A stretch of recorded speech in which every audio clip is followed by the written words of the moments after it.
Welcome to the Stat Tree video module for Categorical Descriptive Statistics. After collecting and scoring your data, the next task is summarizing your data. This video will cover just the categorical descriptives, such as race or gender, and any other variables on your survey which are measured as nominal. You will need one categorical variable in order to run this test. In looking at the preferred entertainment viewing survey, demographic question B is categorical with 4 nominal values.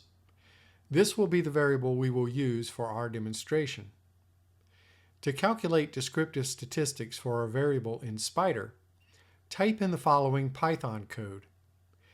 This code can be copied from the new browser window when you press the script button on the sending page from the Stat Tree module.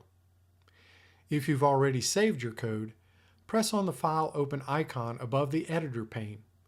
Browse to the location of the Python script, then press Open. Select the lines of code to be run, then press the Run Selected icon. Python will generate an output in the console window with the requested information. To see what this output looks like, press the Output button on the sending page from the Stat Tree module.